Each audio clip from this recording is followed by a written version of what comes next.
को आज आगे बढ़ाते हुए मैं जिस तरह कल हैंड रेस थे तो सर्वप्रथम अशोक पटेल जी को सादर आमंत्रित करता हूं कि वो आए और समय का निश्चित रूप से ध्यान रखें। दो मिनट सभी लोगों को मिलेंगे तो जैसे कि हमारे इतने साथी हैं उन सबके अनुभव हम सुन लेंगे और अपने अनुभव में अपना स्वास्थ्य और अपने उस समय के खान पान के संबंध में आप चर्चा करेंगे। जी ओम। आदरणीय अशोक पटेल जी।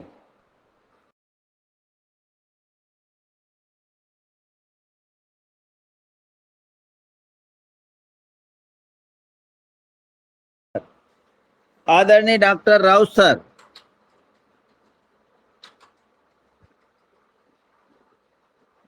जी ओम दादू। हमने जी हम पहले बता चुके हैं, काफी समय ले चुके हैं, एक दिन पूरा। जी को सुने तो बहुत अच्छा होगा। जी ओम।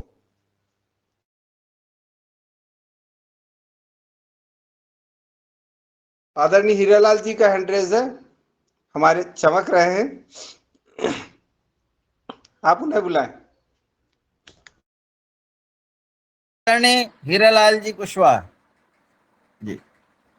जी आदरणीय, संपूर्ण गुरु सप्ताह को नमन करते हुए पूरे योगारी सदस्यों को, पूरे सदन को और यहाँ पर हमारे ऑफलाइन में जितने हमारे भाई बंधु योग साधक गण बैठे हैं उन सबको भी नमन। ये अपने विषय में तो थोड़ा सा बताऊंगा और क्षमा चाहता हूँ, मैं क्षमा मांगते हुए आदरणीय मेहरा साहब से, संचालक महोदय से, कि 2 मिनट की जगह मैं 4 मिनट लेना चाहता हूँ, क्योंकि मैं 2 विषय हटके बोलना चाहता हूँ। विषयांतर होगा पहले में। तो विषयांतर ये है, सबसे पहले तो आज के जो योगाचार्य हमारे आलोक यादव जी, उनके संदर्भ में है। ये जो प्रारंभ में जो मेरी तारीफ की, बहुत प्रशंसा की, मैं उस योग्य नहीं हूँ, फिर भी उनका धन्यवाद। और हकीकत तो यह है मूल रूप में कि हम वाकई में अपनी प्रशंसा चाहते हैं।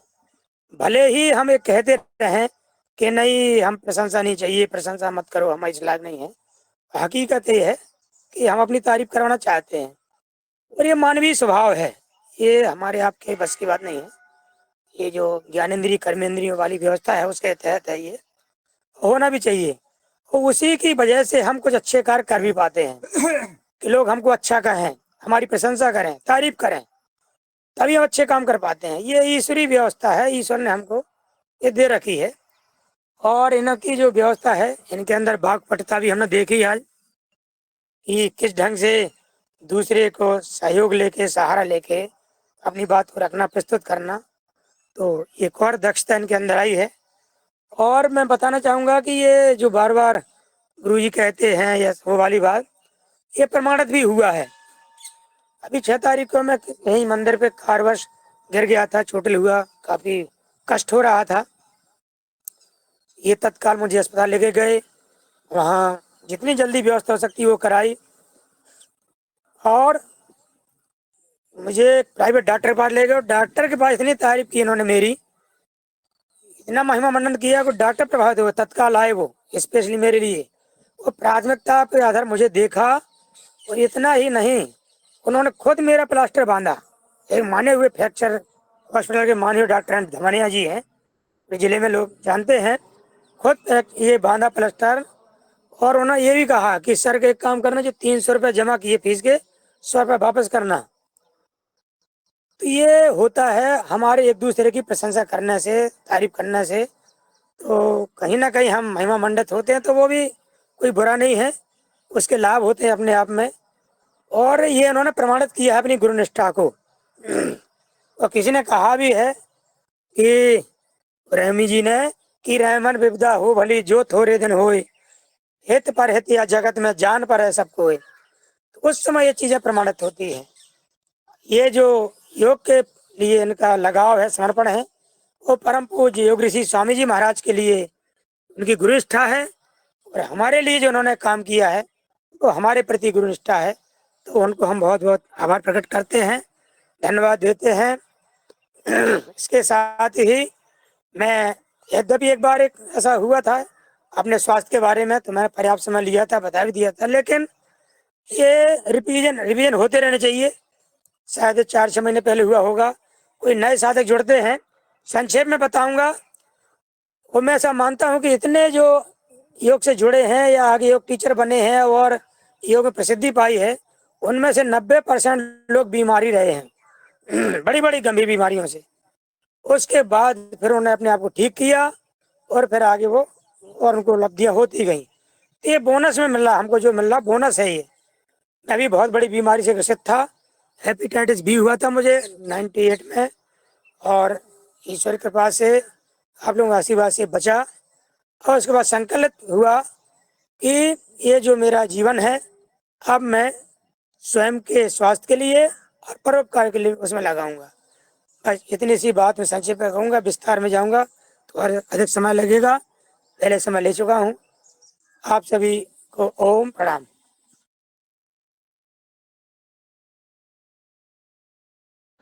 बहुत बहुत धन्यवाद सर। आपने जो अपने एक शिष्य के संबंध में जो बात कही, निश्चित रूप से बहुत बढ़िया है। अब मैं आदरणीय अपने कार्यक्रम को आगे बढ़ाते हुए अजीत कुमार सर, आलोक जी आप माइक बंद करें। अजीत कुमार जी को मैं सादर आमंत्रित करता हूं, वो आए और अपने जियो स्वास्थ्य के संबंध में और अपने खान पान के संबंध में जानकारी दें। आदरणीय अजीत कुमार जी। जी नमस्कार।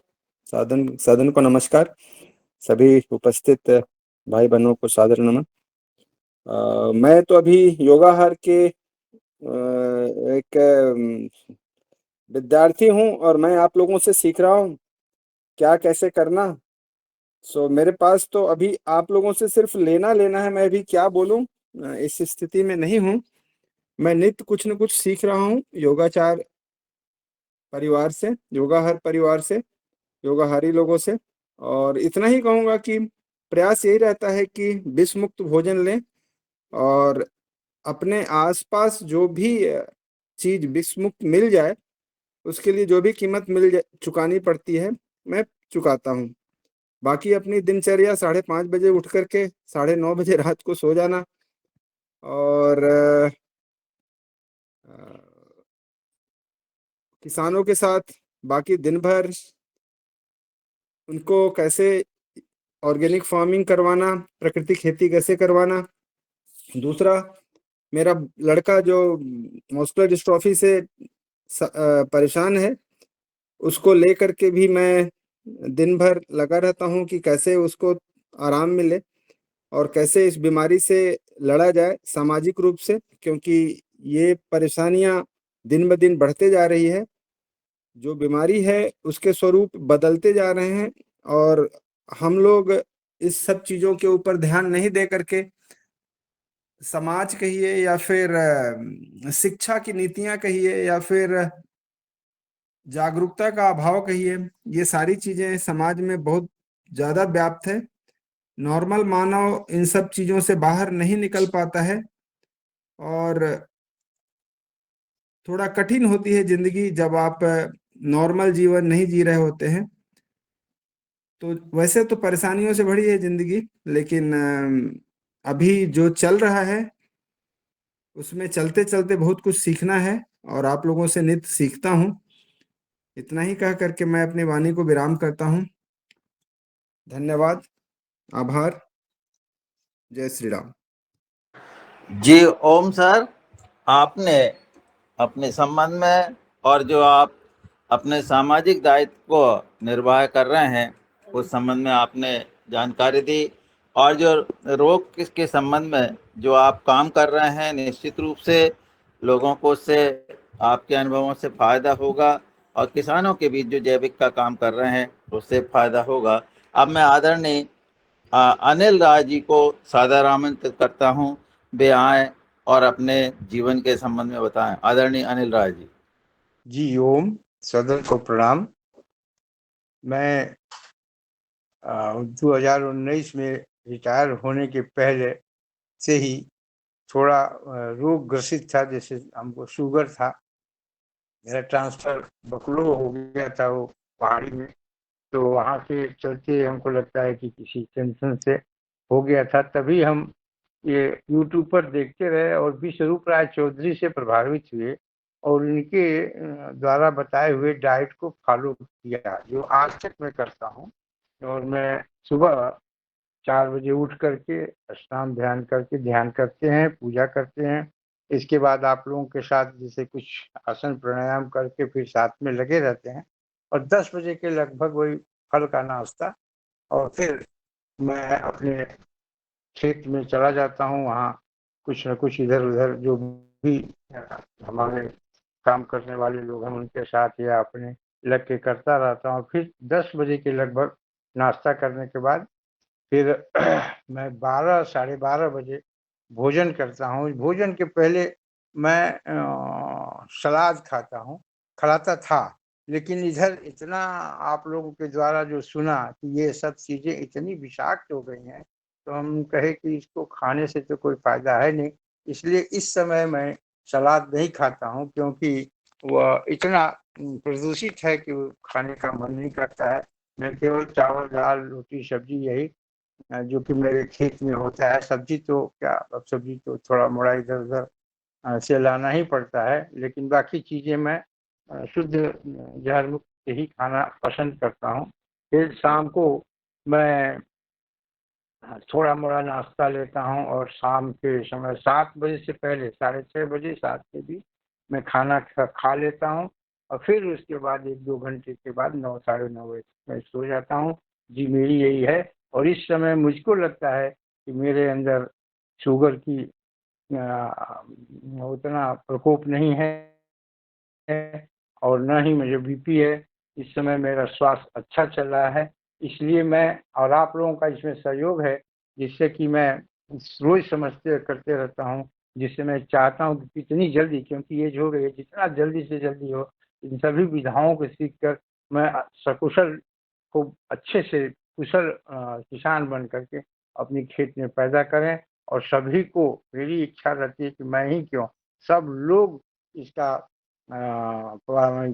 उपयोग करें और अपने स्वास्थ्य को अच्छा रखें। जी, ओम। सदन को प्रणाम। जी, बहुत बहुत धन्यवाद सर। आपने जो है अपने जीवन के अनुभव सुनाए और किस तरह से आप अपने रोग को कंट्रोल कर रहे हैं। अब मैं आदरणीय आलोक जी, जो आज के हमारे योगाचार्य जी हैं, उनको सादर आमंत्रित करता हूं, वो आएं और अपनी बात कहें। जी ओम। जी ओम, प्रणाम। जो गुरुजी ने कहा मेरे बारे में बहुत कम है, मैं बहुत भावुक हो गया हूँ इन शब्दों को सुनते हुए। क्या होता है कि जो कोई बोलते हैं ना कि मरते को कोई सहारा देता है या डॉक्टर होता है, कोई भी थोड़ा-सा आश्वासन दे देता है आप ठीक हो जाएँगे, जल्दी बच जाएँगे। तो वो एक बहुत बड़ा सहयोग हो जाता है, बहुत बड़ी कृपा हो जाती है। इसी प्रकार से मुझे 95% इन्फेक्शन हुआ था कोविड का।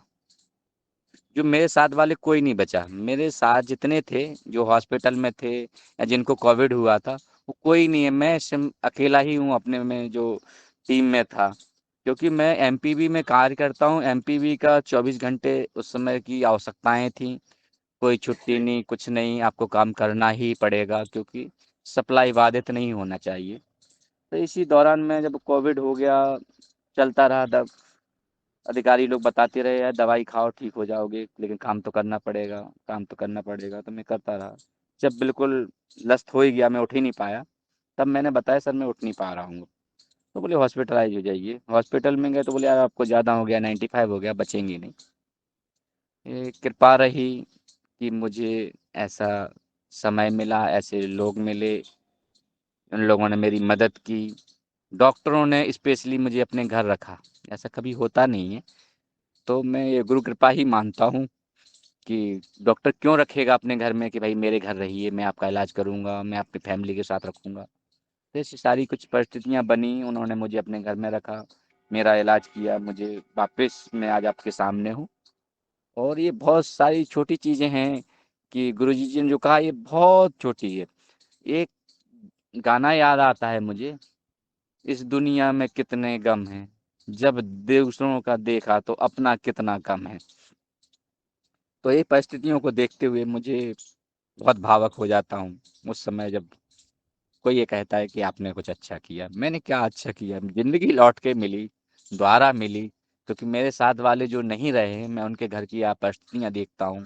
वो नौकरी में ज़रूर हैं, लेकिन उनकी जो कमियाँ हैं, जो व्यवस्थाओं को देखता हूँ मैं, तो मैं अपने आप को भाग्यशाली समझता हूँ कि मैं बचा रहा और मेरे साथ ही चला गया। तो जो क्योंकि बिजली विभाग में कहीं से न कहीं से उसकी याद तो आती है।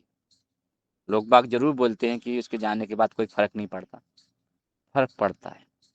साथी के जाने के बाद में, इसलिए हमारे यहाँ बिजली विभाग में सबसे पहले कहा जाता है, पहले स्वयं की रक्षा करें, फिर कार्य करें। पहले अर्थिंग करें, फिर कार्य करें, क्योंकि कंपनी का नुकसान तो होता ही है। साथ में जो चला जाता है, एक उनका टेंड और एक अनुभवी व्यक्ति जो चला जाता है, वो द्वारा इतनी जल्दी अनुभव प्राप्त नहीं कर पाता है।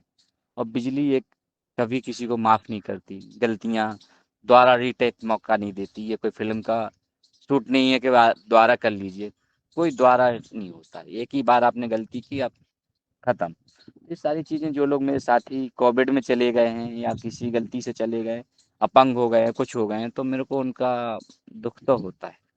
और जो गुरुजी ने कहा कि ऐसा, ये बहुत क्षणिक है, बहुत बहुत तुच्छ है कि आप किसी की मदद कर दे रहे हैं या किसी के साथ चले जा रहे हैं, किसी के साथ रह रहे हैं।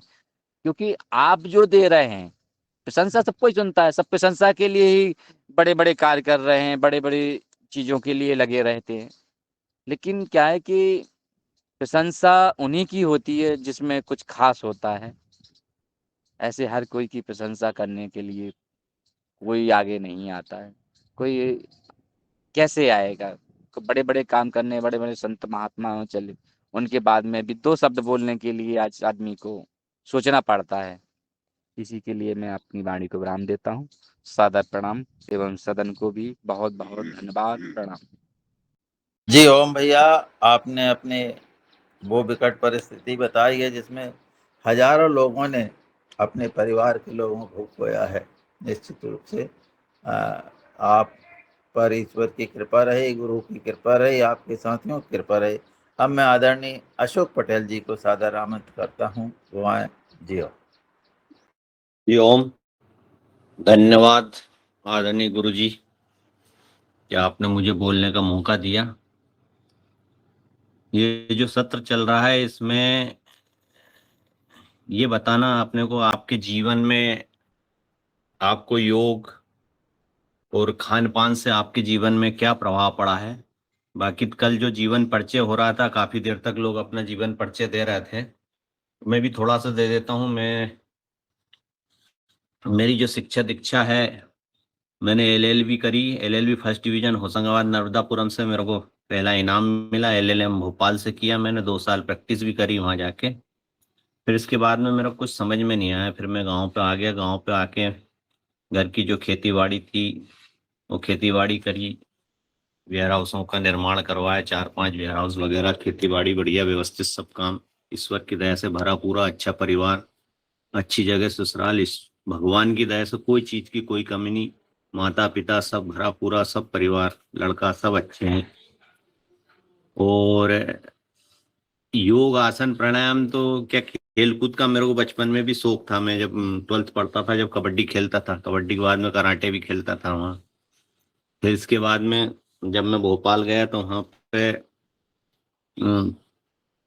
एक एक स्थान है यहाँ तालाब के किनारे, वहाँ पे योग होता था, तो वहाँ मैं योग में भी जाता था। तो योग का वैसे मन में मेरा को बहुत शौक था, गुरुदेव के ये सब देखता था। और मैं पूर्ण रूप से एक आदरणीय हमारे रमेश चंद जी मेहरा, मन में तो था ऐसा शौक, और ये मेरे को मिल गए। हम बनखेड़ी गए थे तो वहाँ फिर इन्होंने ये इससे जुड़वाया मेरे को। तो इससे जुड़ने के बाद में मैं बहुत ही अच्छे अच्छे विद्वानों से, अच्छे अच्छे लोगों से मिलता हूँ। शुगर की कुछ समस्या है तो वो मेंटेन है, मतलब बढ़ नहीं रही, बिल्कुल व्यवस्थित। तो सुबह से मैं खीरा करेला टमाटर का जूस पीता हूँ। पहले उठते से ही गर्म पानी में आंवला आंवला का जूस डाल के, फिर हमारे यहाँ ठंड के दिन में तो रहा हार्ड हार्ड अच्छा मजबूत रहे, उसके लिए कऊ की छाल को भी हमारी माता राम उबाल के रख देती, वो पीता हूँ। गिलोय गिलोय गिलोय का 1 कप गिलोय का रस पीते हैं। और खीरा करेला टमाटर उसका भी रस पीता हूँ। और योग आसन प्राणायाम सब करने के बाद में अभी अंकुरित अनाज, जिसमें जो हमारे खेत की जो जैविक मूंग है, वो जैविक चने और थोड़े से फल, ये सब नाश्ते में करते हैं। और दूध वगैरह ये सब चाय और ये लेने से वो, क्योंकि दूध क्या है, दूध हमारा बहुत प्रिय है, हमारे यहाँ जो जानवर काफी है, तो दूध मेरे को तो कुछ दिक्कत करता है। तो मैं पहले पीता था, जिद करता था, तो उसमें कुछ दिक्कत आती थी, गैसेस बनती थी। अब दूध बिल्कुल कम कर दिया, तो थोड़ा सा 1 कप दूध लेते हैं। ज्यादा दूध पीते हैं तो उसमें गैस बनती है, क्योंकि शरीर की अपनी अपनी सबकी अलग अलग प्रकृति होती है। कोई आदमी कोई चीज को पचा लेता है, कोई आदमी को कोई चीज नहीं पचती। भगवान ने इसलिए प्रकृति के अनुसार सब खाना पीना ये सब दिया गया है। खट्टी चीजें जो है वो मेरे को पचती, मतलब पचती नहीं, कफ कफ का निर्माण हो जाता है उससे। तो ये जो मंच है, मंच के माध्यम से शरीर को किस प्रकार स्वस्थ रखना चाहिए, अपने मन में ही समझ जाना चाहिए कि अपने को ये कौन सी चीज सूट कर रही है, कौन सी चीज गलत कर रही है। तो इसमें बहुत सी चीजें मिलती हैं, छोटे छोटे नुस्खे मिलते हैं।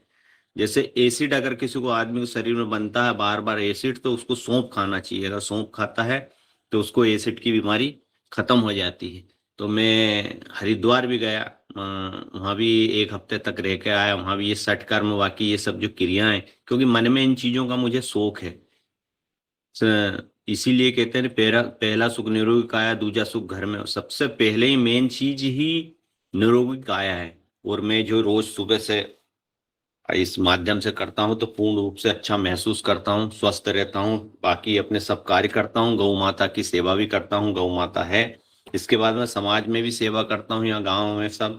मैंने जैविक खेती के लिए लोगों को, बहुत से लोगों को प्रेरणा दी। नरवाई में आग नहीं लगा, इसके लिए मेरी पंचायत को इनाम भी मिला है। मेरी पंचायत में नरवाई में कोई आग नहीं लगाते हैं, गौ सेवा करते हैं। और आज ताराचंद बेल जी से भी चर्चा हुई कि किस प्रकार जैविक खेती में हमारे क्षेत्र में बढ़ावा दिया जाए, उनसे भी आज मुलाकात होने का है। बाकी इस मंच के माध्यम से बहुत कुछ सीखने को मिलता है। पद्मश्री और बहुत से जो विद्वान लोग आते हैं, वो जीवन में अपने को उससे, उनसे प्रेरणा ही मिलती है, और कुछ अच्छा करने का, जीवन में करने का एक जोश और उमंग, उत्साह पैदा होता है। जी ओम, नमस्कार, धन्यवाद आप सभी को। जी ओम पटेल साहब, बहुत बढ़िया आपने अपने जो है जीवन के अनुभव बताएं, और निश्चित रूप से आप अच्छा कर रहे हैं। अब मैं आदरणीय बने सिंह जी को सादर आमंत्रित करता हूं कि वो आए और अपनी बात कहें। आदरणीय बने सिंह जी।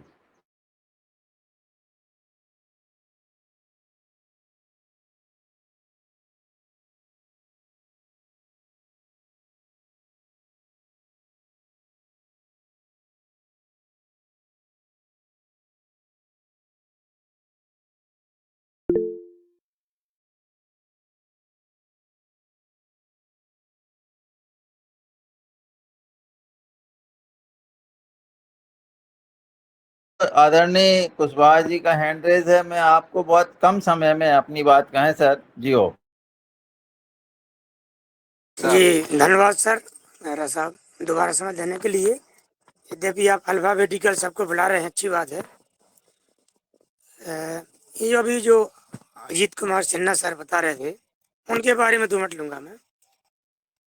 सिन्हा साहब का जो बालक है, एक विशेष प्रकार की बीमारी से ग्रसित है, और सिन्हा साहब लगातार संघर्ष कर रहे हैं। संघर्ष नहीं कर रहे, उसको सहजता के साथ लगे हुए हैं। उसमें भी वो अध्ययन करते हैं बीमारी दूर करने के लिए। बड़ी बात है, बहुत बड़े मोटिवेटर भी हैं। मैं उनको देखता हूँ, इसके साथ देखता रहता हूँ, सुनता भी हूँ 1-2 बार।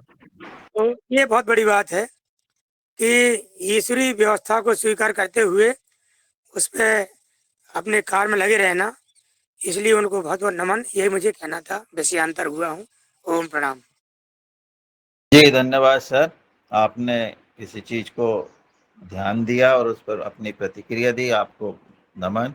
आदरणीय हातिम आर्य जी अपने संबंध में जानकारी देंगे। जी हो, हातिम आर्य जी।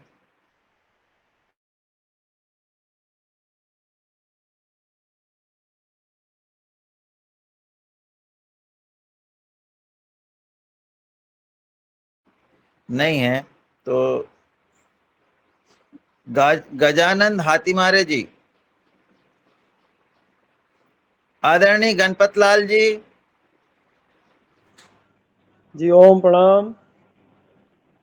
जी जी यो जी, चर्चा में क्या करना मेरे को, मैं आज काफी दिनों बाद जुड़ा हूँ। अच्छा अच्छा सर, कुछ नहीं, अपने जीवन के संबंध में आपको थोड़ा सा कैसा जीवन रहा, खान पान कैसा है, आपका स्वास्थ्य कैसा है, इस संबंध में जानकारी देनी है जी। हो खान पान बिल्कुल सात्विक है, बिल्कुल अपन योग से जुड़े गए तो सात्विक खान पान ही चल रहा है। अपन योग से जीवन तो सुधरा ही है और परिवार वालों का भी सुधरा है, स्वास्थ्य तो सुधरा ही है। अपन सबका कामना, सबका सुधारने का प्रयास करते हैं। आप काफी दिनों के बाद जुड़ा हो तो मैं स्वास्थ्य से संबंधित तो क्या बताऊं, मेरा स्वास्थ्य तो बिल्कुल ही बदल गया है। जीवन तो बदला ही है, स्वास्थ्य तो एक छोटा सा है, जीवन बदल गया है इससे, योग से, प्राणायाम से, आसन से, यज्ञ से। स्वामी जी से जुड़ गए आप, योगाहारी कार्यक्रम, योगा योग से जुड़ गए तो फिर उस इससे सौभाग्य की बात और कुछ हो नहीं सकती है। वही सब, ओम प्रणाम। बहुत बहुत धन्यवाद सर, आपने जो है अपने संबंध में जो जानकारी दी, योग से जुड़ करके जो आप प्राप्त कर रहे हैं, बहुत अच्छा। अब मैं आदरणीय कल्पना साहू जी को आमंत्रित करता हूं कि वो आए और अपने संबंध में जानकारी दें। आदरणीय कल्पना जी। जी, ओम प्रणाम सभी को।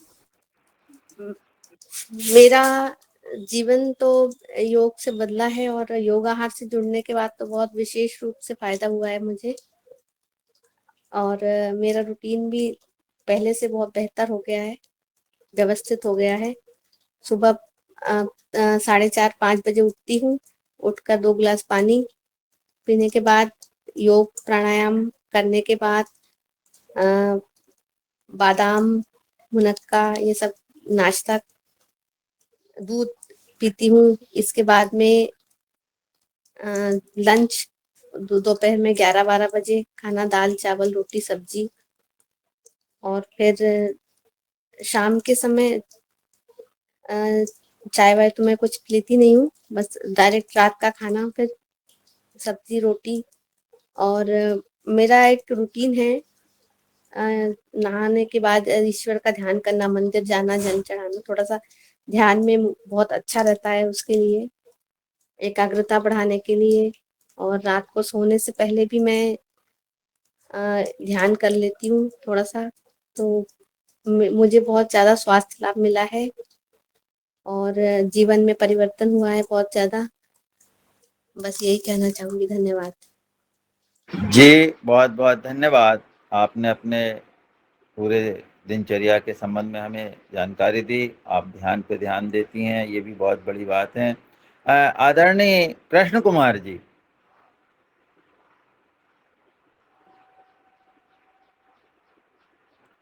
आदरणीय मीना जी।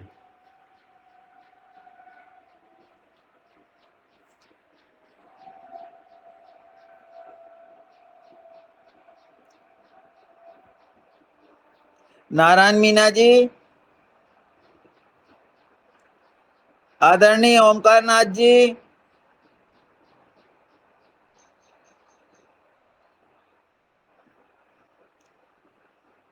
राजश्री कुशवाहा जी।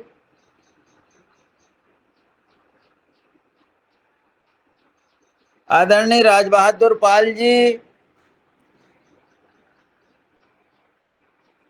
रूप सिंह राजपूत जी। जी, पाल जी बोल रहे हैं सर, पाल जी इस मोबाइल से अच्छा बोलेंगे। जी। ओम जी जी। ओम ओम श्रीमान जी, ओम ओम ओम। सदन को प्रणाम। मैं राज बहादुर पाल, छतरपुर पीतमरा योग कक्षा से गुरुजी के सानिध्य में, बाबूजी के सानिध्य में और योग योग से जुड़ के बहुत फायदा हुआ। और मुझे आनंद आता है। मैं प्रतिदिन प्रयास करता हूँ 5:30 बजे सुबह आने का, लेकिन कभी कभी 10-5 मिनट लेट हो जाता। और गुरुजी के आदेश निर्देश अनुसार लगा रहता हूँ। और खान पान पे नियंत्रण रखने का जो है वो बना रहता हूँ। इसके बाद जो है आपसे सदन की जानकारी बहुत प्रिय लगती है और उसी आधार पे चलने का प्रयास करता हूँ। बार बार सदन को प्रणाम। ओम रोड पे ही छोड़ दूंगा मैं खाना। जी ओम सर। आपको गाड़ी लेकर आ जाएगा जी, गाड़ी गाँव में ही काम कर रहा है पास में।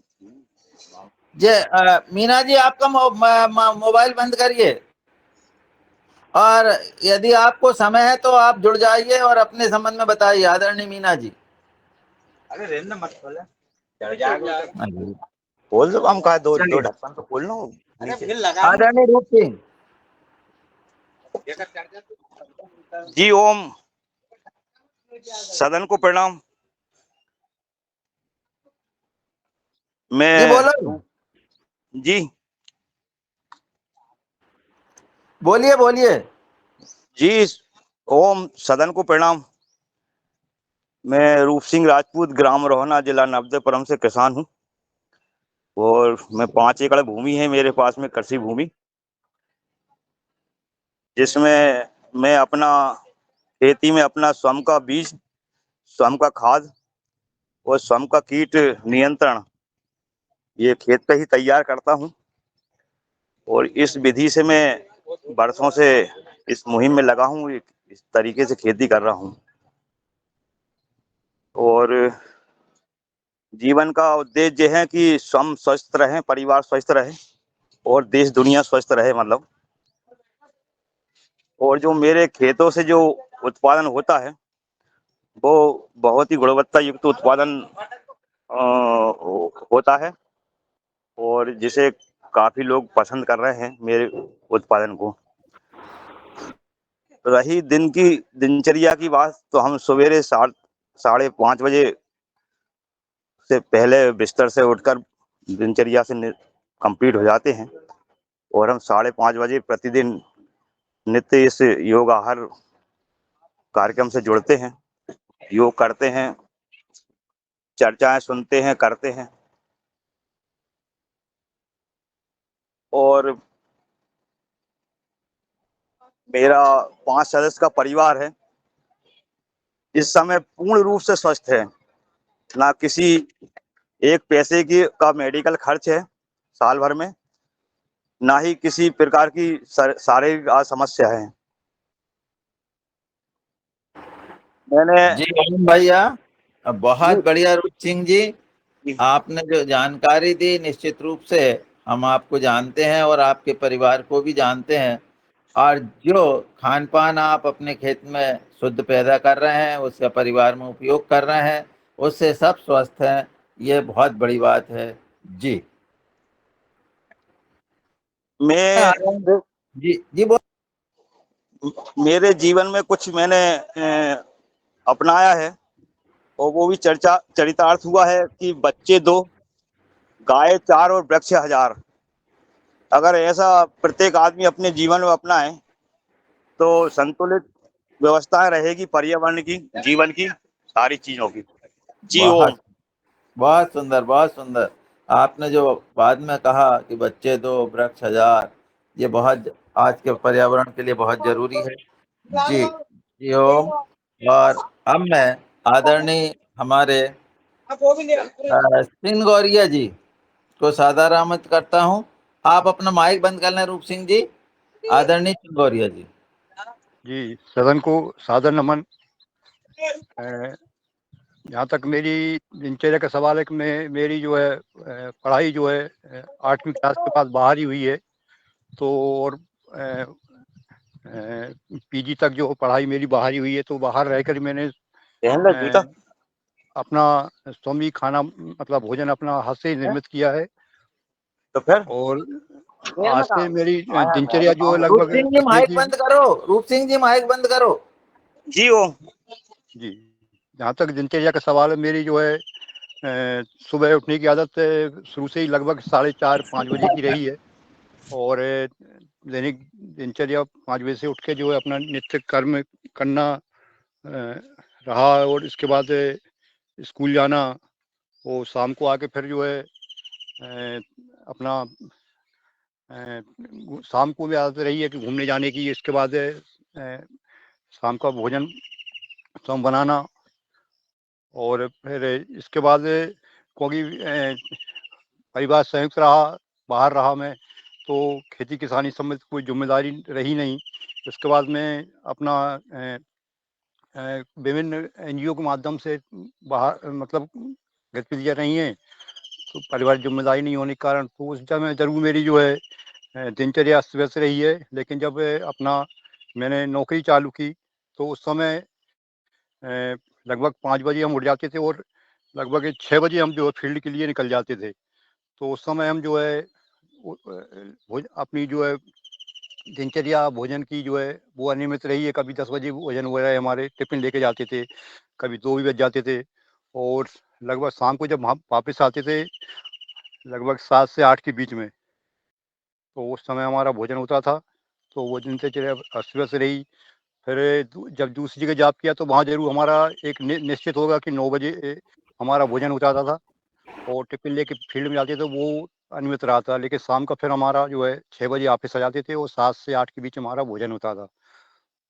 और जब से फिर ये जॉब छोड़ा मैंने घर पे आया हूँ अपने, तो यहाँ जरूर हमारा कि 9 से 10 के बीच में हल्का फुल्का नाश्ता होता है, लेकिन दोपहर का भोजन जो है उसका कोई निश्चित नहीं रहता। कभी 2 बजता है, कभी 12 बजता है। और भोजन में कभी भी मैं जैसे 2 या 3 समय यदि पकवान खा लेता हूँ तो मेरे को मतलब एक एलर्जी टाइप की और अपना जो है पाचन नहीं होता। तो मैं पकवान और होटल का खाना बहुत अवॉइड करता हूँ। कभी भी विशेष परिस्थितियों में ही होटल का खाना भोजन करता हूँ या पकवान तो बहुत अवॉइड करता हूँ मैं। और सुबह उठ के जो है अपना गर्म पानी पीता हूँ जब भी मैं नित्य का शौच क्रिया वगैरह कर रहता है मेरा, नहीं तो मेरा जो है स्वास्थ्य अच्छा नहीं रहता।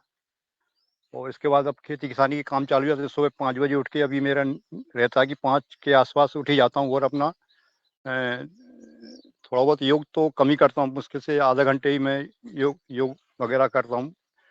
और अपना गाय वगैरह का खोलना, उनको सुबह 8 बजे तक ये काम आपका योगाहार में जुड़ा रहना। इसके बाद फिर मेरी दैनिक कार्य चालू होते हैं और ज़्यादातर समय मेरा कृषि कार्यों में ही और लोगों को जागरूक करने में ही बीतता है।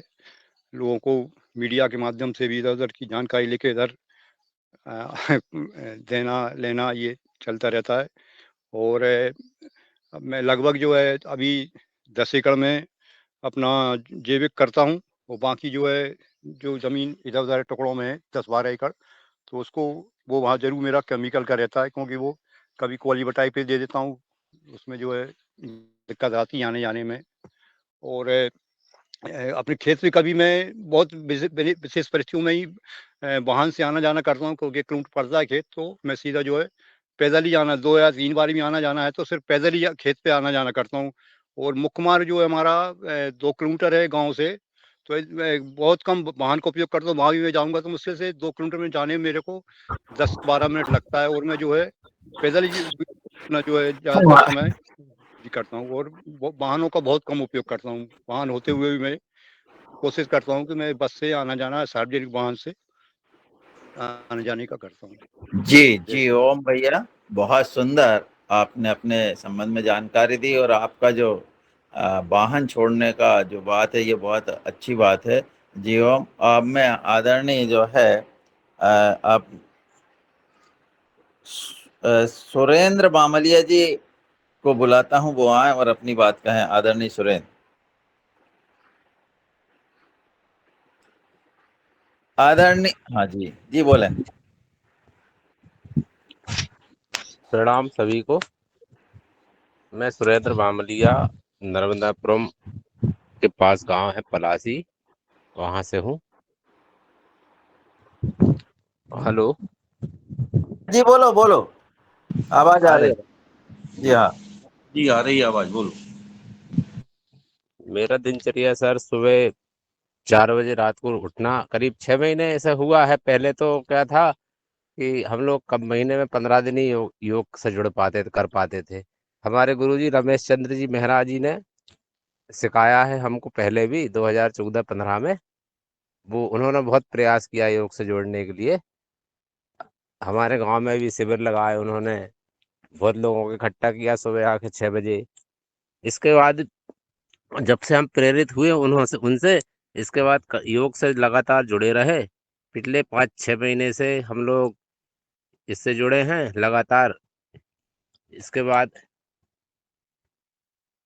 हम दोनों पति पत्नी जुड़े इससे, और इसके बाद क्या, हमारी पत्नी का वजन करीब 72 किलो था, उन्होंने 6 किलो 7 किलो वजन 5-6 महीने में कम कर लिया है। और मेरे को भी सर स्टोन था करीब 4 mm का, योग से जुड़ने के बाद वो भी खत्म हो गया है। और मेरे लड़का एम्स में डॉक्टर है, उसने किया कि योग से जुड़े रहो, मेडिकल लाइन में कोई इलाज नहीं है कोई चीज का, सिर्फ रोक सकता है उसको। बस इसी से मेरा दिन शुरू होता है सर, सवेरे 5 बजे से करीब 7 बजे तक इससे जुड़ा रहता हूँ। इसके बाद मैं खेती का काम करता हूँ। एक खेती है मेरे पास करीब 4-4.5 एकड़, और सिकमी जोतता हूँ करीब 10-12 एकड़। बहुत सुंदर। आपने जो योगाहार से जुड़ने के बाद जो लाभ प्राप्त किए उसके संबंध में जानकारी दी है। निश्चित रूप से आप योगाहार से लाभान्वित हो रहे हैं। बहुत सुंदर। अब मैं आदरणीय शरद भैया के पहले नारायण मीना जी को बुलाता हूं कि वो आए और अपनी बात कहें। आदरणीय नारायण मीना जी।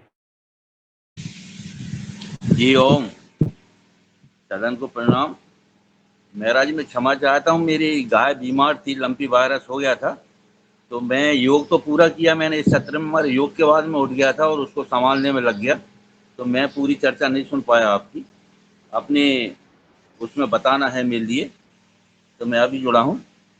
तो मेरा जन्म 1958 में हुआ और 1972 में मेरी शादी हो गई। कितने साल की उम्र थी? 14 साल की। और 14 साल तक मैंने 9वीं तक पढ़ाई की, 1972 तक। और उसके बाद हमारे दादाजी ने हमें खेती में लगा दिया, तो मैंने 1972 के बाद हल भी घेरे हैं, बखर भी घेरी है और बोनी भी की है। तो पूरी हम हाथ से ही करते थे 1972 के बाद। तो ये सिलसिला हमारा चला 1980 तक। 80 के बाद हमने ट्रैक्टर लिया, उसके बाद हमने ट्रैक्टर की खेती शुरू की।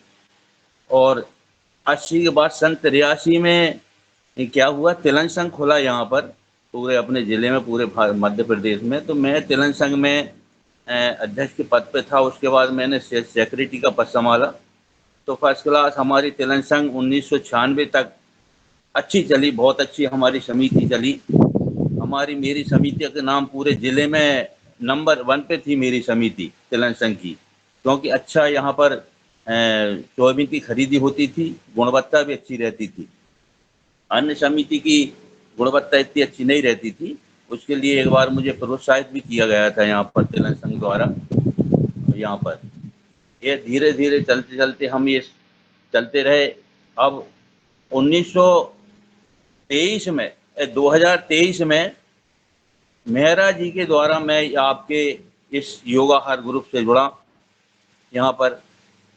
और योगाहार ग्रुप से जुड़ने के बाद मेहरा जी ने मुझसे कहा कि मीना जी आप प्राकृतिक खेती करते हो, तो आप इस ग्रुप से जुड़ जाओ, इसमें डेली अच्छी चर्चाएं होती है इसमें प्राकृतिक खेती में, और योगा भी होता है।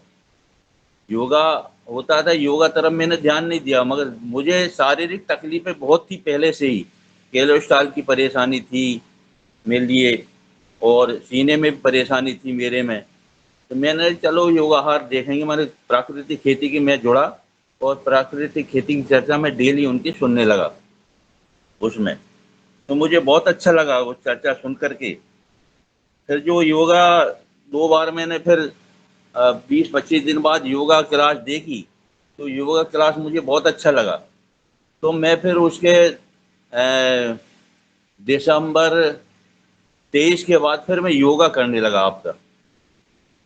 योगा करने से क्या हुआ कि मुझे योगा करते करते जो मेरे सीने में कोलेस्ट्रॉल की तकलीफ थी, जो मैं दवाएं ले रहा था नागपुर की, धीरे धीरे चल के 1-2 महीने बाद मैंने दवाएं कम की, तो मुझे बहुत लाभ हुआ इस योगा से भी। मुझे जो आज भी मेरा योगा चालू है, योगा सत्र में मैं ज़रूर जुड़ता हूँ उससे मुझसे बहुत फायदे हुए। और मैं अपनी प्राकृतिक खेती करता हूँ, आज 6वां वर्ष है मेरे लिए प्राकृतिक खेती करते हुए। 1 एकड़ से मैंने इसकी शुरुआत की थी प्राकृतिक खेती की, और आज मैं 3 एकड़ में प्राकृतिक खेती कर रहा हूँ, जिसमें अपना शुद्ध अनाज और शुद्ध सब्जियाँ उत्पादित करता हूँ, जो अपने घर के लिए ही उपयोग होती है। कुछ फसल जैसे बच जाती है, जैसे मूँग की फसल या चने की फसल जो ज़्यादा उत्पाद हो जाती है, उसको मैं अपने वालों को आपसी में दे देता हूँ।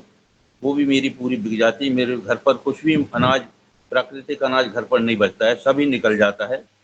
तो इसी प्रकार मेरी ये दिनचर्या चल रही है, और जिससे मैं बहुत ही आनंदित और खुश हूँ आपकी योगा क्लास से जुड़कर। और मेहरा जी को मैं बहुत बहुत साधुवाद, धन्यवाद दूंगा उनको, जो उन्होंने मुझे आप इस ग्रुप से जोड़ा।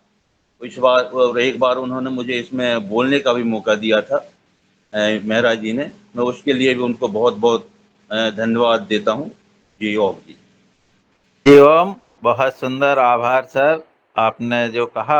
और निश्चित रूप से बहुत आपके पास अनुभव है, आपने अपना काम किया है। अब मैं आदरणीय शरद वर्मा जी को सादर आमंत्रित करता हूं कि वो आए और अपने संबंध में बताएं। आदरणीय शरद वर्मा जी। सदन कोटि कोटि प्रणाम। और बहुत अच्छी चर्चा हो रही है, सब अपने अपने विषय में बता रहे हैं। मुझे भी योगाहार में सबसे पहले दादू ने और मुनीलाल सर जी ने कोरोना के समय जोड़ा था, और हम लोग एक कमल पटेल जी के कार्यक्रम में मिले थे, तो उन्होंने कहा था कि आप 1-2 दिन जुड़िए और जुड़ने के बाद फिर आप देखिए। तो 1-2 दिन मैं एक दिन जुड़ा, फिर दादू ने हमें बकायदा फोन लगाते थे कि आप जुड़िए, अब टाइम हो गया है जुड़ने के लिए। तो उन्होंने मेरा लगभग 4-5 दिन उन्होंने बड़ा ध्यान रखा मेरा जुड़ने का। एक दिन मैं नहीं जुड़ा तो उन्होंने फिर मुझे फोन करके जुड़वाया। तो ये उनका रहा, और उसके जब इससे जैसे जुड़वाया तो वो ऐसा हो गया जैसे कोई शादी हो जाती है ना, ऐसी योगाहार से शादी हो गई कि कभी कोई दिन बाकी नहीं। अगर योगाहार का कार्यक्रम सुबह नहीं ज्वाइन करा तो ऐसा लगता है कि यार कुछ खाली रह गया। तो किसी भी हालत में मैंने आज तक ऐसे पूरी कोशिश करी है, चाहे गाड़ी में बैठे हों, चाहे कितने आवश्यक काम हो, लेकिन योगाहार कार्यक्रम जो है वो नहीं छोड़ा।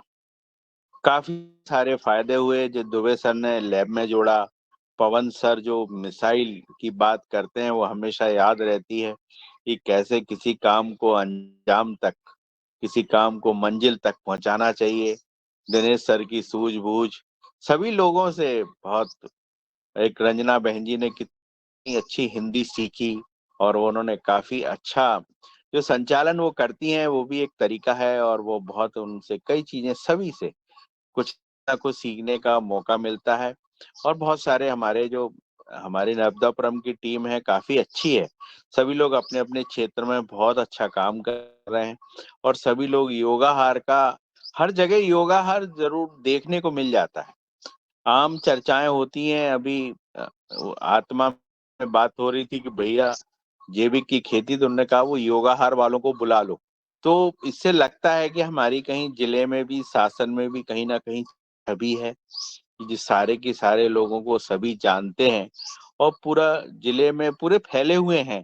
अगर बनखेड़ी से लेके सिवनी मालवा तक देख लें तो चारों तरफ योगाहार के सदस्य लोग फैले हुए हैं, और बहुत जल्दी नर्मदापुरम बहुत आगे निकलेगा जैविक के रूप में।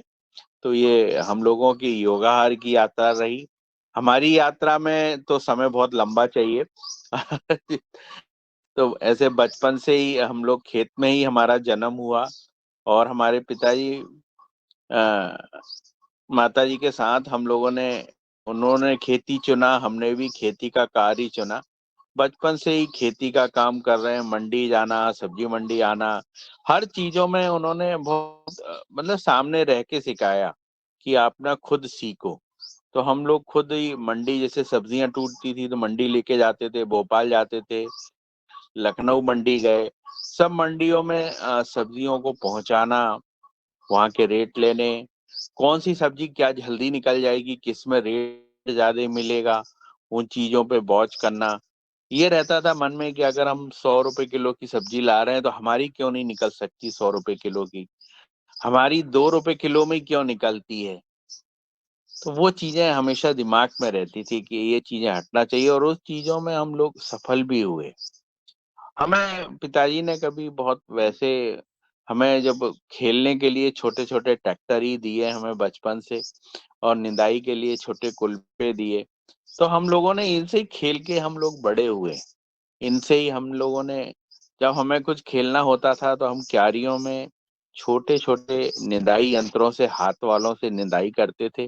तो यही हमारे खेलने के खिलौने हुआ करते थे, और इन्हीं को बड़े रूप में जब हम आए तो ये ट्रैक्टर मशीनों के रूप में बदल गए। आज हमारे पास ऐसे कोई यंत्र नहीं है जो नया, जो ना हो। सारे यंत्र हमारे पास हैं। जो यंत्रों को, नए से नए जो यंत्र आते हैं आज उनका हम उपयोग करते हैं, और कैसे पैदावार अपनी बढ़े और अपने साथियों की बढ़े, इस बात पे विशेष ध्यान देते हैं। शासन की योजनाएं बहुत सारी चलती हैं जो किसानों तक पहुंचाते हैं, और खुद भी उसका उपयोग करते हैं। तो ऐसी बहुत सारी चर्चाएं हैं इसमें। ये समुद्र है, और मैं तो योगा का हमेशा आभारी रहूंगा कि ऐसे ही सभी लोगों से, सभी लोगों का जो अनुभव है वो बहुत महत्वपूर्ण है, और उसका फायदा सभी को मिलता है। किसी से योग में मिलता है, किसी से खेती में, किसी से राजनीतिक, सामाजिक, सारे पहलुओं को ये योगाहार छूता है, और वो बहुत महत्वपूर्ण है। ऐसे ही निरंतर ऐसे योगाहार चलता रहे, और हम लोग हमेशा ऐसी ही चर्चा करते रहें। जी ओम, प्रणाम। जी ओम, बहुत सुंदर आपने भैया पूरी जानकारी दी और किस तरह से आपका बचपन गुजरा। अब मैं आदरणीय भीकम चौहान जी को सादर आमंत्रित करता हूं कि वो आए और अपने संबंध में जानकारी दें। आदरणीय भीकम चौहान।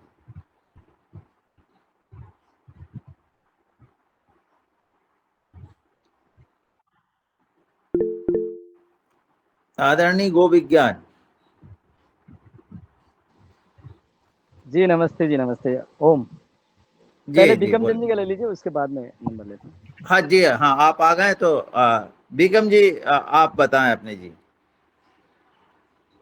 सभी को ओम, सदन को नमन।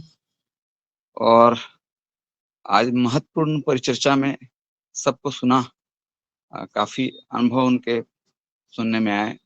और मैं अपना परिचय दे दूं, मैं भीकम चौहान, पतंजलि किसान सेवा समिति तहसील वाराणसी से मैं हूं, और वर्तमान में बालाघाट के पास गदा ग्राम में निवास करता हूं। और मैं योग से शुरू से ही, जब जब से भारत स्वाभिमान का गठन हुआ तो बालाघाट में जो है 2009 में भारत स्वाभिमान से जुड़ा और योग से जुड़ा। और पूरा मेरा जीवन जो है योग के माध्यम से आज रूपांतरित हुआ है। तो मैं पूरा श्रेय ये पतंजलि परिवार को, स्वामी रामदेव जी को, आचार्य बालकृष्ण जी को समर्पित करता हूँ, क्योंकि वो जो मेरी योग की यात्रा चालू हुई, आज कई नया आयाम मुझसे जुड़े हैं। इसमें जैविक खेती है, पर्यावरण संरक्षण है, छत पे बागवानी है, और पौधरोपण है, और पौध संरक्षण है, प्रकृति संरक्षण है। ऐसे कई विषयों में मैं धीरे धीरे अभ्यास करते करते और समाज को कुछ दे पा रहा हूँ। यहाँ हम देख रहे हैं कि अभी छत पे बागवानी का हमने एक सत्र लिया था। तो अभी ऐसी सब्जियां हैं जो सीजनेबल होती है, जैसे गोभी वगैरह हो गई, तो हमारे यहाँ लगभग बरसात के बाद में ठंड में स्टार्ट होती है। उन सब्जियों को मैंने अभी उत्पादन किया हूँ। और इस तरह सब जो रोजमर्रा की सब्जियां हैं वो हम उत्पादन करने की कोशिश कर रहे हैं। और यहाँ अ, जैविक खेती का जो पूरा प्रकल्प है वो हम किसानों के साथ मिलकर कर रहे हैं। और पूरा जीवन जैविक खेती और योग, अध्यात्म, आयुर्वेद के लिए समर्पित है। और कल जो है हमारे यहाँ आदरणीय परम पूजनीय परमात्म देव जी का आगमन हो रहा है। आज शाम तक वो पहुंच जाएंगे। तो उस कार्य में हम पूरे शिद्दत से लगे हुए हैं। और पूरा पतंजलि, भारत स्वाभिमान और किसान सेवा समिति का पूरा जो है अभी सहयोग हमको मिल रहा है। और कल का कार्यक्रम हम जो है अभी अच्छा से अच्छा करने की कोशिश करेंगे। बस इतना ही कहूंगा। जी ओम, बहुत बहुत धन्यवाद सर। आपने जो है अपने प्राकृतिक खेती के और जैविक के संबंध में जो जानकारी दी बहुत अच्छी है। निश्चित रूप से आपके अनुभव का लाभ इस योगाहार को मिलेगा भविष्य में। अब मैं आदरणीय गो विज्ञान को यहाँ सादर आमंत्रित करता हूँ, वो आए और अपनी बात कहें। जी जी ओम नमस्ते। सदन के सभी साथियों को मेरा प्रणाम और सभी आचार्य वरिष्ठ को मेरा सादर चरण स्पर्श। योगाहार के कार्यक्रम ने क्या दिया क्या नहीं दिया ये कुछ पल में बताना तो असंभव हो जाता है, लेकिन मैं इतना जरूर कह सकता हूँ 28 और 8 36 राज्यों में से 8 राज्य मुझे ऐसे सौंप दिए, 8 राज्यों में ऐसा बीज गढ़ दिया कि आज गो विज्ञान योगाहार की कृपा से 8 राज्यों में बीज के रूप में काम कर रहा है और वो बड़ा वृक्ष बन के आगे राष्ट्र के लिए काम करेगा। चिकित्सा के क्षेत्र को लेकर के, गो विज्ञान यानी कि गाय के क्षेत्र को लेकर के, कृषि के क्षेत्र को लेकर के इस योगाहार में बहुत सारी जानकारियां अभिन्न मिलती है जो अन्य जगह पे नहीं मिल पाती है। ये एक ऐसा खुला मंच है जिस पर आदमी अपनी आचार विचार व्यवहार पढ़ाई लिखाई से लगा करके अपनी योजनाबद्ध तरीके से जो उसने स्वाभाविक तौर पे ग्रहण किया है वो बता सकता है, जिसमें ना तो किसी की पीएचडी की जरूरत होती है और ना ही किसी अन्य डिग्रियों की। ये वैसा सदन है, तो इस सदन की मैं कितनी व्याख्या करूं ये मुझसे अभी परे है फिलहाल तो। और दूसरी बात रही मेरी दिनचर्या की, तो दिनचर्या में वास्तविकता यह है कि मेरी दिनचर्या सुबह 4 बजे शुरू हो जाती है। 4 बजे से लगा करके 4:30 बजे तक मैं नित्य क्रम के लिए सोच आदि से निवृत्त होकर के अध्यात्म में लग करके फिर आगे मैं क्लास भी लेना चालू करता हूँ। सुबह की मेरी 2 कक्षाएं होती है और शाम को भी मेरी 2 कक्षाएं, 1 कक्षा 2 कक्षा होती है जो हफ्ते में 3 दिन तक रहती है। इन कक्षाओं के माध्यम से गो विज्ञान, चिकित्सा, गोपालन, कृषि और अध्यात्म के विषय में यानी कि क्या ईश्वर है और किस प्रकार से सच्ची साधना, वास्तविकता, ईश्वर तक, समाधि तक कैसे जाया जाए। हमारे जो ऋषि पतंजलि हैं, रामदेव जी हैं और अन्य ऋषि मुनि क्या कर रहे हैं, वो इतनी अच्छी उम्र लेकर के गए और निरोगी होकर के रहे। उम्र लेना बहुत बड़ी बात नहीं है, लेकिन अंतिम उम्र तक निरोगी रह करके देह को, प्राकृतिक देह को यही त्याग जाना, ये सबसे बड़ी भूमिका रहती है। तो इसके सूत्र हमारे नियमानुसार जो सुबह जल्दी उठना होता है और दिन का सुबह का जो भोजन होता है वो सुबह 9 से 10 बजे के बीच में ले लेता हूँ। मैं जैविक कृषि भी करता हूँ पिछले 10 सालों से। इससे पहले मैं मुंबई निवास करता था और मुंबई में मेरा अच्छा खासा कारोबार था, जहाँ पर 5 वेयर हाउस और 40 के करीब मेरे पास स्टाफ था। लेकिन मैंने मुंबई का सारा काम छोड़ करके राजस्थान के भिलवाड़ा जिले में निवास किया और मेरी पुश्तैनी जो कृषि है, जैविक कृषि में काम करना चालू किया, गोपालन चालू किया। इसी के साथ में मैंने चिकित्सा क्षेत्र में बहुत ही बड़ी उपलब्धि हासिल करके लोगों को सिखा रहा हूँ। और इसी चिकित्सा क्षेत्र के माध्यम से, इसी योगाहार के माध्यम से मैं योगाहार के उन वरिष्ठ डॉक्टर साहब से मिला जो बहुत ही अद्भुत ज्ञान देने वाले हैं और साथ ही इसे कैसे आगे बढ़ाया जाए ये प्रेरणा देते हुए वो ये कहते हैं कि आप ये पेपर रेडी करो, हम इसको आगे और ले जाएंगे। बहुत ही बड़ा साधुवाद। और आपका मुनीलाल जी का, बने सर जी का, शरद भैया का, हमने आपके वहां पर एक विवाह में जो महाराजा जैसा विवाह हुआ है, जिसमें पारंपरिक तरीके से भोजन और जैविक तरीके का जो उत्थान हमें देखने को मिला, वो आपके यहाँ पर मिला। बहुत ही मैं आश्चर्यचकित रह गया कि मध्य प्रदेश में योगाहार वाले जो समूह है, इन समूह में कितना स्नेह है और कितना प्रेम भरा है। एक परिवार के जैसे व्यवहार करना और मुझे यहाँ राजस्थान से निमंत्रण देना, वहाँ शादी में बुलाना, विवाह में बुलाना और वहाँ राजा महाराजा जैसी व्यवस्थाओं को देख करके, प्राचीनतम व्यवस्था को देख करके मैं अचंभित हो गया कि मैं राजस्थान का रहने वाला, मेरी राजस्थान की, मेरी भारत की संस्कृति यहाँ मध्य प्रदेश में भी मुझे दिखाई दी। और मेरी दिनचर्या बहुत ही सुव्यवस्थित है। और हालांकि ये कहा जाता है कि मेरा जो परिवार है वो कैंसर परिवार में गिना जाता था, लेकिन जब भी चिकित्सा सीख ली तो ये सब गायब हो गए हैं कैंसर। मेरे पिताजी का 3rd स्टेज का कैंसर पार हो चुका था, मुंबई हॉस्पिटल से निकल चुके थे। उसके बाद में 8 साल तक वो जिए। तो ये मेरे लिए भी बहुत बड़ी उपलब्धि थी और ऐसे ही कई सारे रोग निवारण होते हैं और योगाहार मंच ने मुझे कुछ दिन तक चिकित्सा के लिए प्रेजेंटेशन देने का भी श्रेय दिया। उसके लिए भी मैं बहुत-बहुत साधुवाद। मैं बहुत ज़्यादा समय न लेते हुए अपनी वाणी को यहीं विराम देता हूँ। मेरे पास 2 एकड़ ज़मीन है। गोवंश 15 गोवंश हैं, जो देसी गोवंश है और गोवंश का उत्पादन ठीक ही है। बहुत ज़्यादा हम उत्पादन पे ध्यान नहीं देते हैं, हम कृषि के ऊपर ज़्यादा ध्यान देते हैं।